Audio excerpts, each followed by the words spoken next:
All right, welcome into another episode of the News4JAGs podcast. Jamal St here alongside Justin Barney. Hey, good to see you back. Yeah. We ain't done this in a while. We had to even bring our chairs back down here. They had been relocated to another portion of the... I robbed them, robbed Peter to pay Paul, borrow them briefly. Yeah, hey. Something else we got up the pipeline possibly. Super Bowl out of the way. Yeah. Combine coming up. Yep. Senior Bowl done.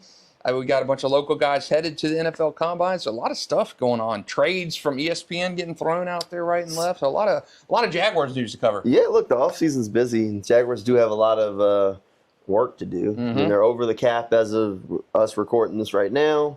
They did re-sign Matt Dickerson and DJ Dallas today, but a lot of work to do if you're going to try and keep either Devin Lloyd or keep Travis Etienne or even just sign other free agents. So James Gladstone's got his work cut out for him. Yeah, he does. And when you look at free agents, I think barring something, hometown discount or something, Devin Lloyd is gone and Travis Etienne is probably gone. Just judging by where they're at now and the surgical work they have to do to just get under the cap. And I know that'll be easier done in terms of stretching players and adding void years and everything to deals to help get under that. Yep. But there's still a significant amount of work. Because, I mean, they're like one of the few teams in the league with $0 in cap space. You're in the red right now if you're the Jaguars. So a lot of work to be done. They can get there with some pretty easy, basically just some cook in the books kind of deal, kind of stretching things a little bit to get that cap space back. But really, what do you do with the cap space that you create, I think, is the bigger question right now. Easy. All right, we'll do this at some point. We got a little off-season exercise we'll play. Get the Jaguars under and maybe even add some free agents along the way. Do a full off-season. Yeah, we need to do that. Well, before we get to that, let's start off, before we even talk trades, how about Travis Hunter? A little bit of I guess people looked at it as news. The report out there that Travis Hunter is going to play mostly cornerback and sprinkled in at wide receiver. I saw it and was like, oh, well, this is no news because James Gladstone basically said this in his end of the season press conference. He said, you can look at the free agent, the contracts on our roster that are expiring, and you can figure out where we're going to have to play Travis Hunter. And so it was always a no-brainer. He was going to play heavily corner. He basically said that at the end of your press conference. So somebody from Yahoo or somewhere talked to somebody else, and they heard this for the first time, that Travis Hunter is going to be more cornerback than dual star. And that. I said that with him coming into Jacksonville, that I did not think the two-way role was going to last for a long time. He's still going to play both ways. He's still going to play, just not. James Gladstone's talk after the draft, guy who can elevate the game itself, hyperbole. It didn't come to pass because he just got beat up and he got banged up and had knee surgery. I don't think Travis is going to be that full-time. I think he's going to have to settle in at one position and as James Gladstone alluded to at the end of the year, cornerback, you could look at the roster, see the people who are moving on in terms of contract-wise, and naturally, Travis Hunter fits as a quarterback just because of the contract situation. Yeah, look, it's a roster need. And you know what? This decision's a little bit easier because the Jaguars situation is a lot different than it was a year ago. When they drafted Travis Hunter, you had Brian Thomas Jr., and that was pretty much your only guy in that receiver room that you felt comfortable with. Okay, fast forward to now, and you look at the wide receiver room. You traded for Jacoby Myers. You also re-upped him. They like him pretty good. Parker Washington has emerged as a guy that you have at least for one more season who you're going to play.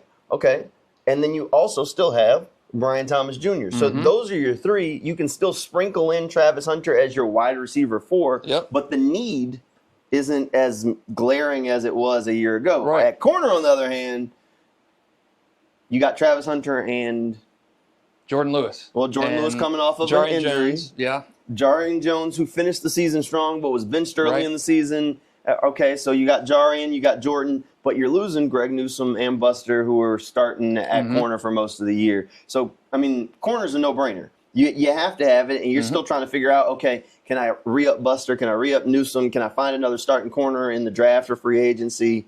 What am I doing at cornerback right now? Because you don't know. I mean, and if you don't want to play Travis there, then you need two corners, which is a bigger problem. No, and I get this, and I'm of the belief that it was a lot to give up for Travis Hunter to move up to get him last year. First round picks are challenging, as it was said, and a second round pick.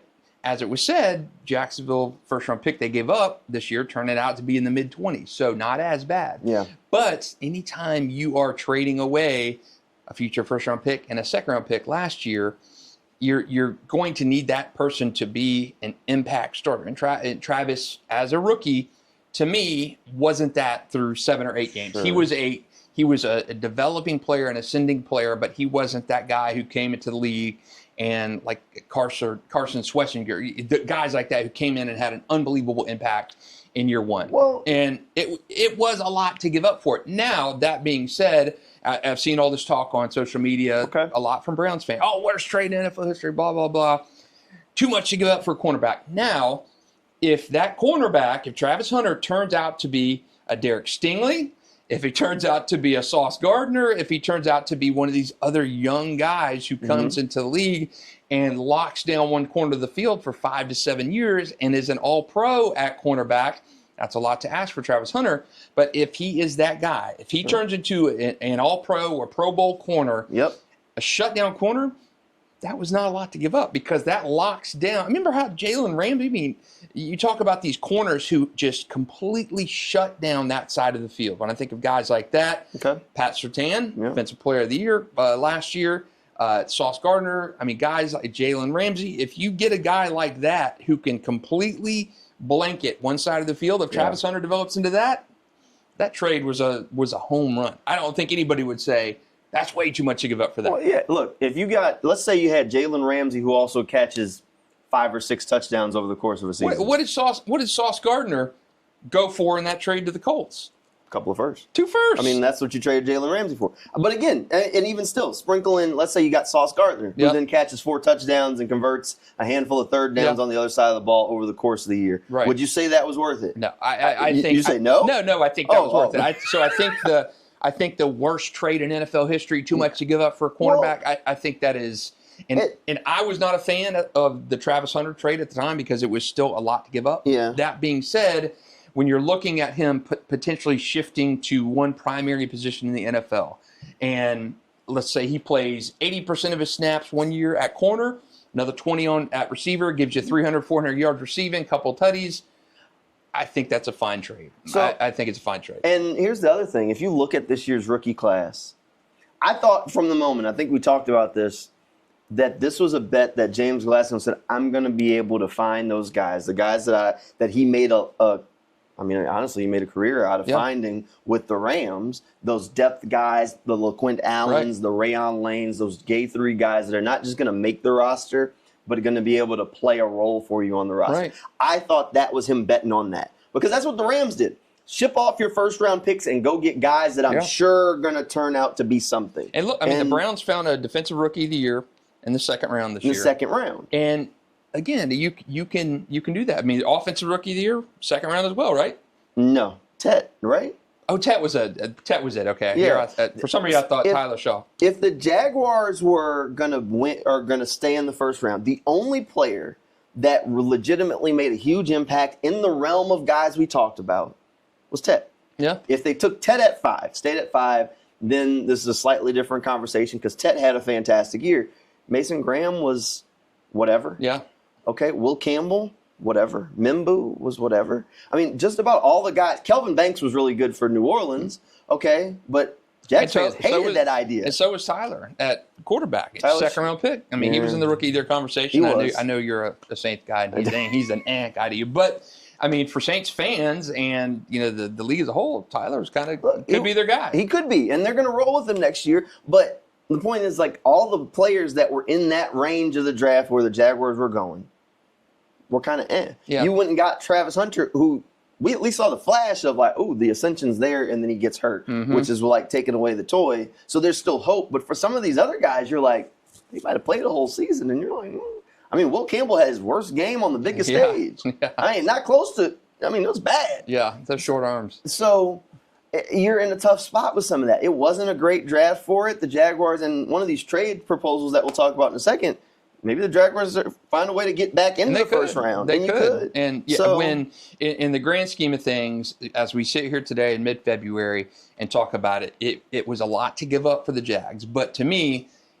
it was a lot more if the Jags had finished 6 and 11, and you're picking up in the 10, 11, 12 range. You're picking at 24 now. That was to me, that was a massive win on the trade, because I think when the Browns made that, they're thinking, oh man, we're going to have 2 top 10 picks next year. And now you're picking at 24, so that pick, while still valuable, it's not nearly as valuable as like when the Carolina Panthers made that trade with whomever for the Bryce Young to move up. Was it the Bears, I think, right? Yeah. They sent the pick to the Bears to get Bryce Young, and they turned out to have a terrible year. And that pick they had for Bryce Young turned out to be the number 1 pick in the draft, right? So you're talking about a trade. I mean, the disproportion of that trade is through the roof. And now you're talking Jacksonville and Cleveland, that trade and what it came out to be, a lot to give up. Yes, and Travis Hunter hasn't justified that.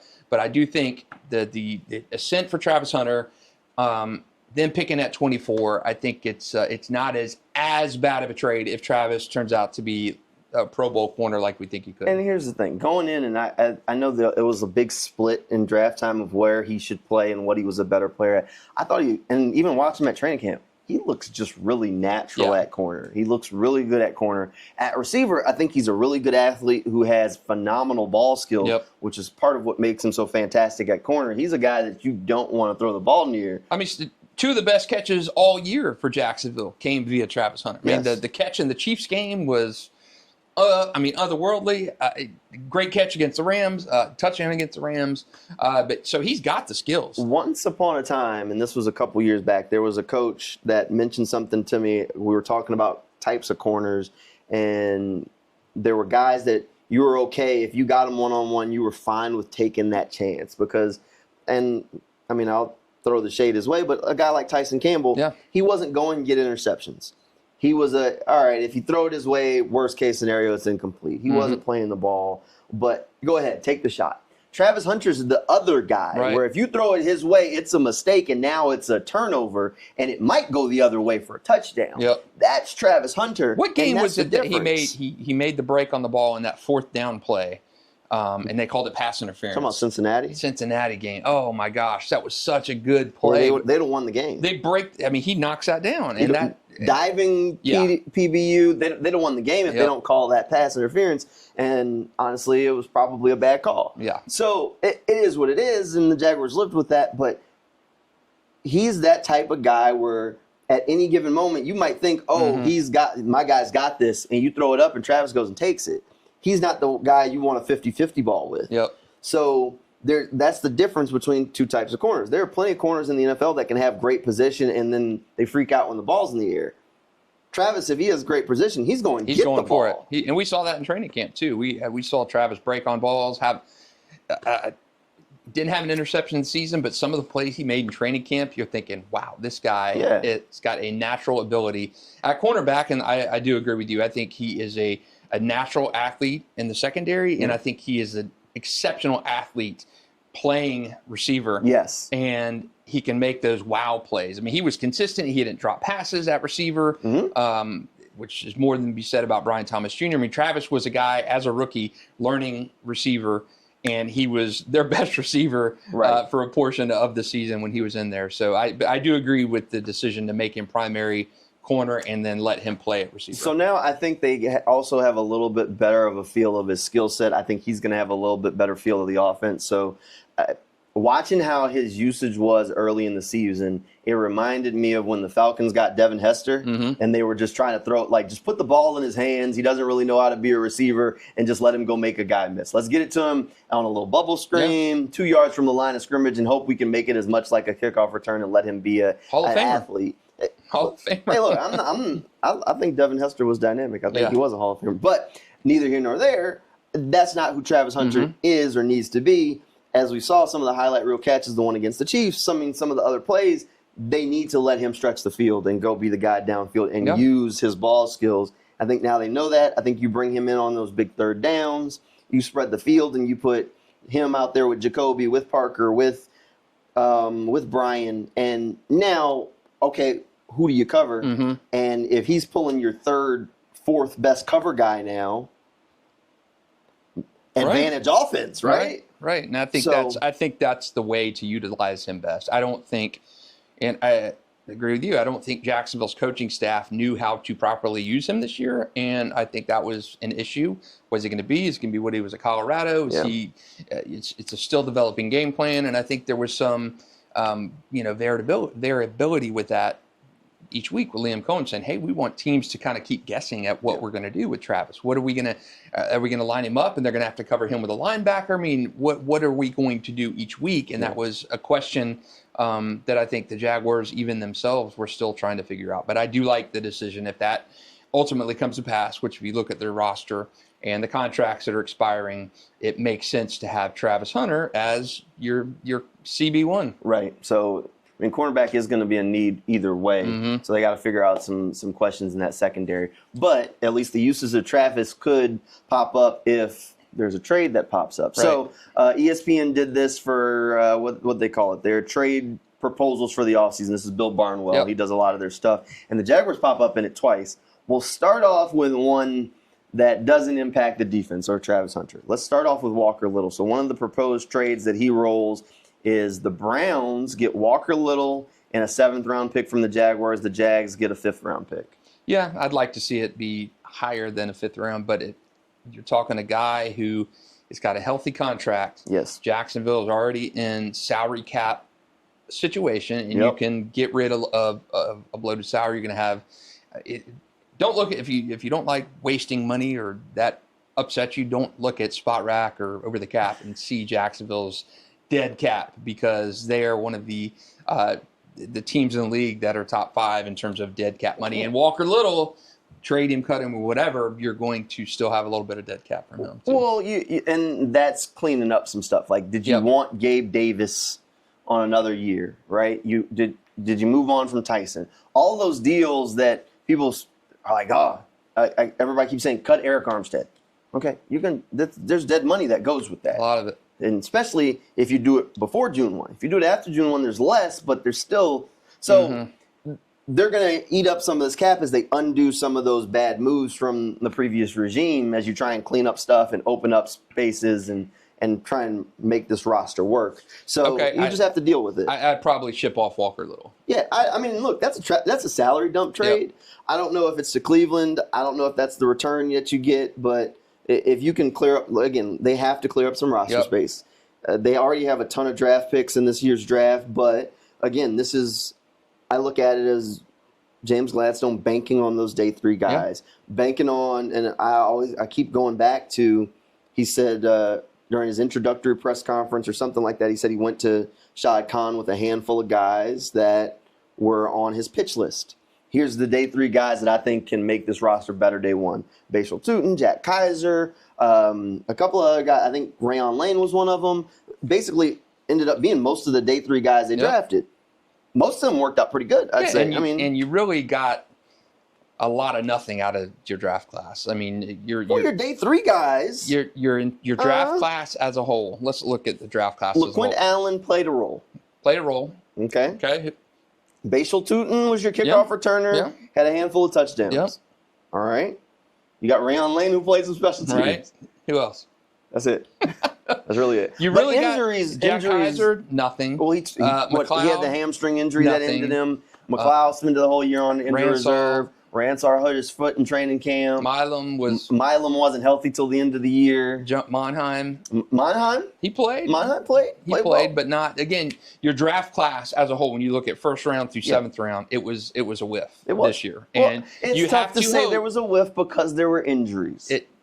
Injuries or not, you got a very limited return on your draft class as a whole. Yes. Travis Hunter, you got a good game. You got less than half of a season out of Travis Hunter, a guy you mortgaged a lot to get. Your 3rd rounders, 7th round, I think you probably got the most out of your 7th rounders.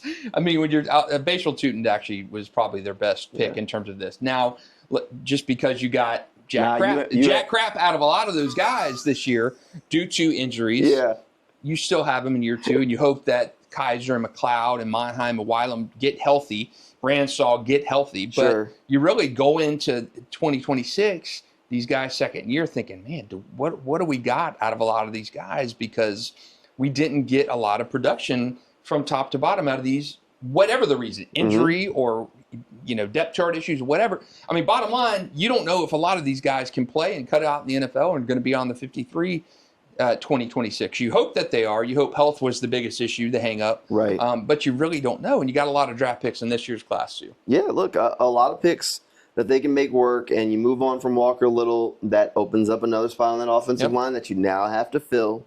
So, and the other trade? The other trade, you want to move to that one? Let's move to that the other one is the impactful one.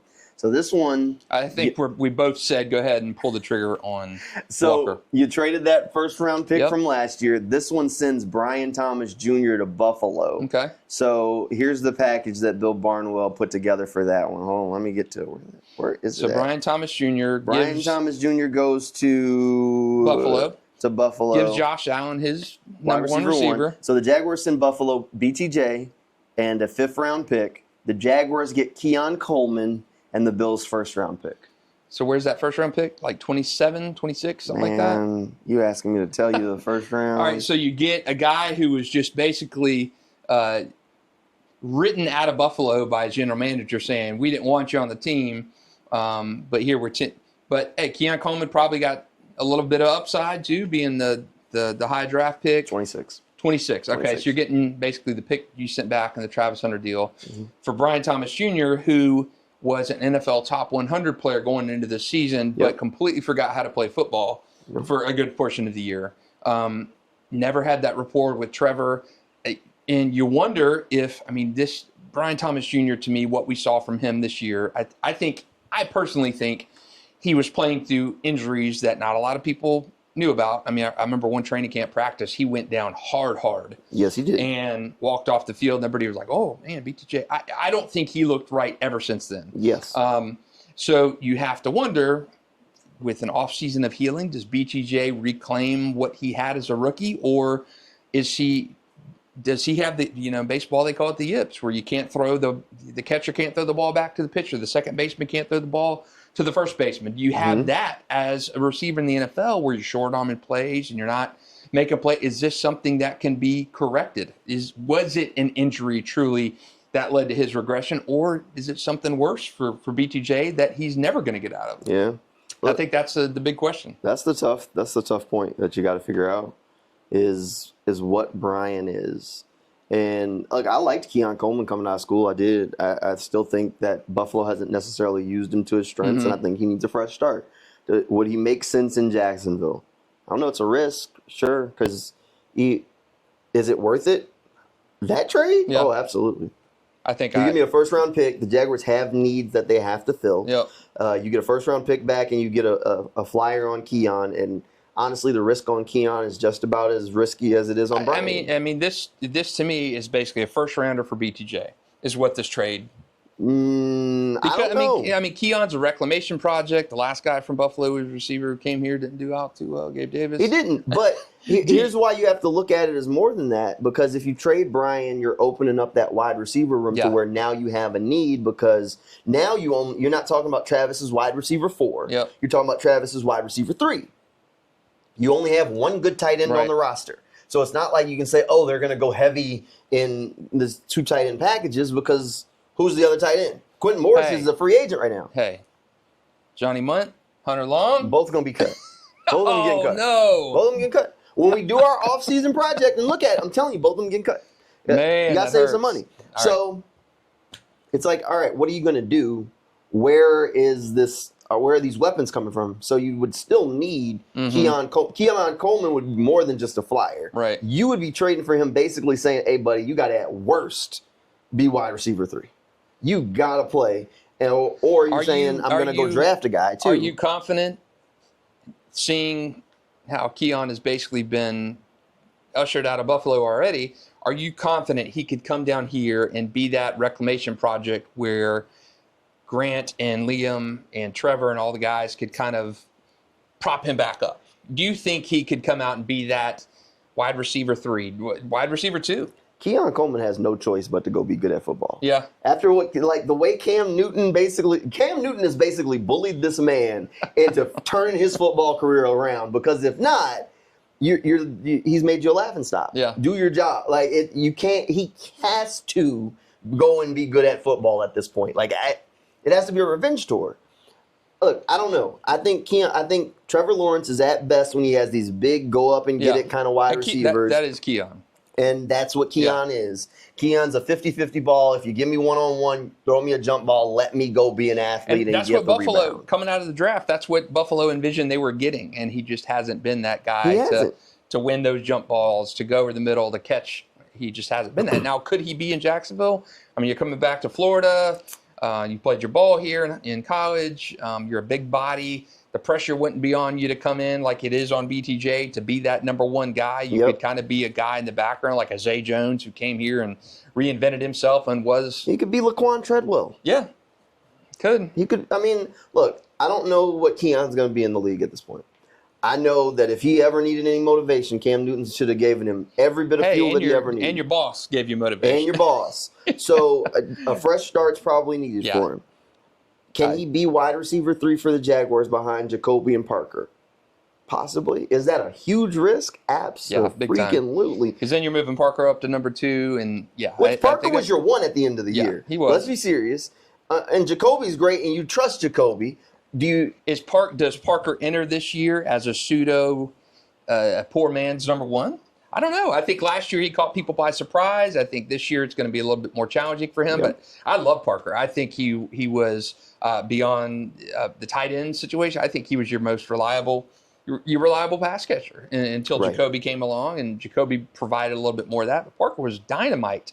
And he's played himself into a new contract if he has another year like that. But I don't know if I don't know if I would feel comfortable coming into, again, he's a slight guy as well. I don't know if I feel comfortable going into a season with him as your number 2. I don't know all the behind the scenes workings or relationship with BT. I don't. But here's the thing. I would be skeptical. Like, while I say I would do this trade to get a first round pick and go get a wide receiver or go get a young wide receiver like Keon Coleman, here's the other side of that. And why it would give me pause before I did. Like, if I was Gladstone, I'd be like almost flipping a coin with it. If you think the window's open or even cracked open for winning a Super Bowl, and Trevor's turning this corner, taking away Brian, who, regardless of last season, is still your most dynamic receiver. Mm-hmm. He is big. He is fast. Defenses have to know where he's at and have to worry about him. If he runs straight down the field and it's one-on-one with a guy, your corner is always at a disadvantage when he's on the field. Do you want, if your goal is to go and try and compete to win a Super Bowl, to make it past the Patriots, make it past whoever, and go and do it, it's hugely risky to take your most dynamic guy and send him somewhere else. Send him to Buffalo, of all places, and pair him up with Josh Allen. That is a huge risk because now Buffalo just sent you home, and they didn't have a real number 1. I mean, Khalil Shakur, good, but he's not Brian if Brian's on. Right. So now you run the risk of having to see them again.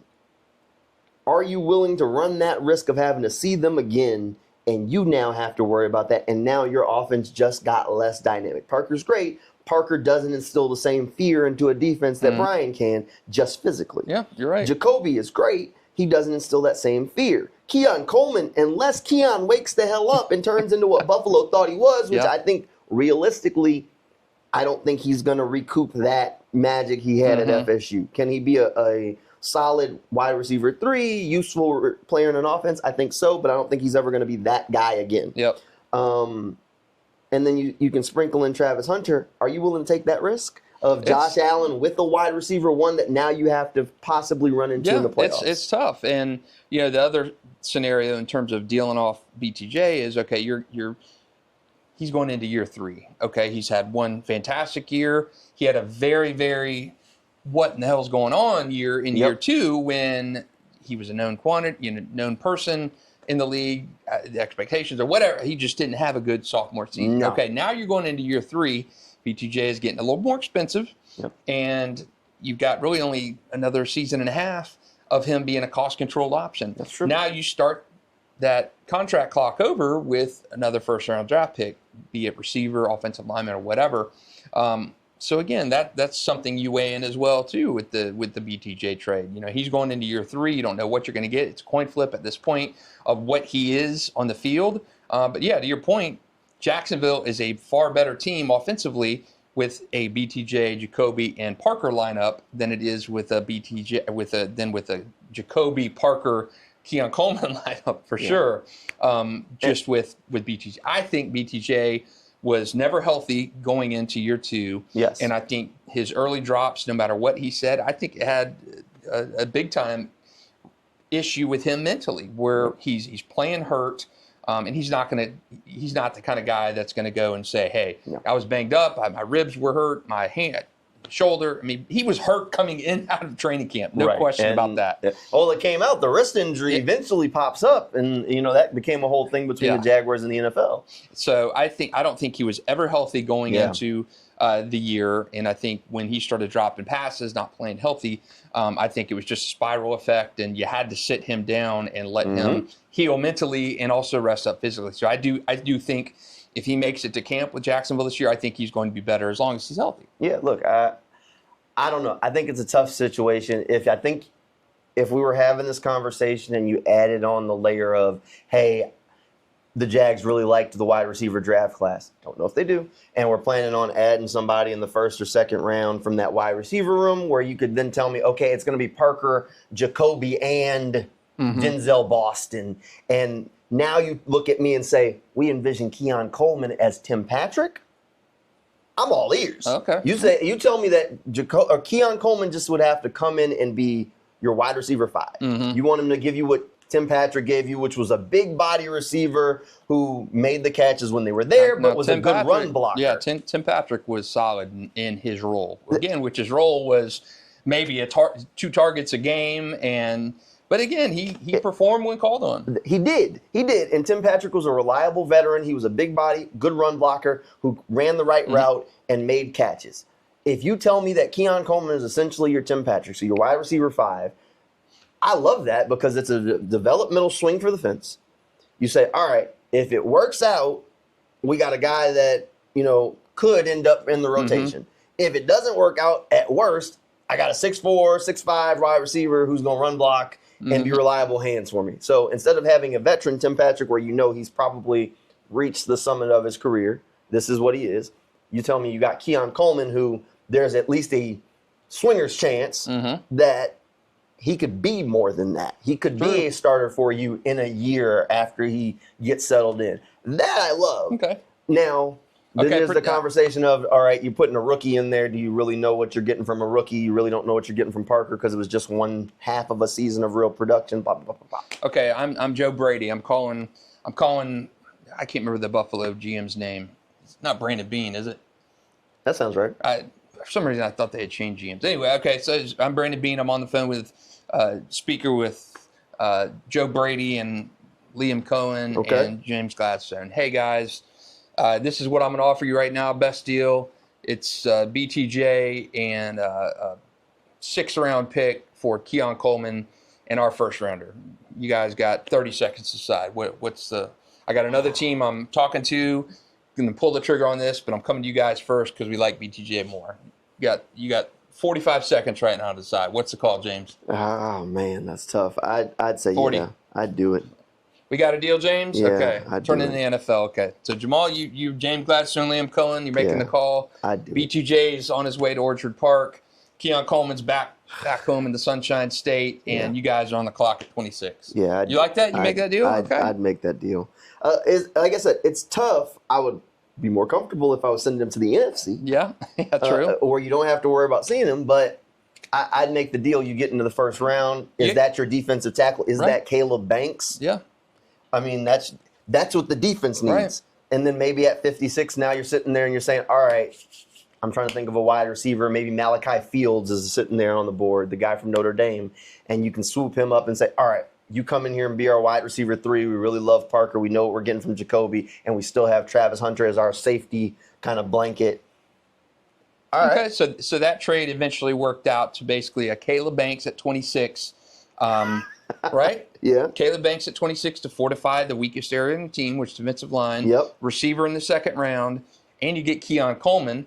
Yep. Do you like your are you a better team on both sides of the ball after that trade? I think giving up, you got your Notre Dame receiver here.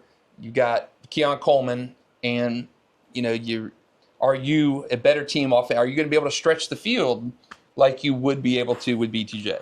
Maybe not. And let's say BTJ is not as good as he was as a rookie, but not as bad as he was last year. And I think that's where BTJ will end up. I don't think he's going to ever be like he was breakout NFL season. Yeah. And I don't think he's nearly as bad as he was last year. So he's somewhere in the mix of, at his best this year, he's going to get 950 yards and 6 touchdowns. I think there's a layer of it, and it's a conversation that we really haven't had.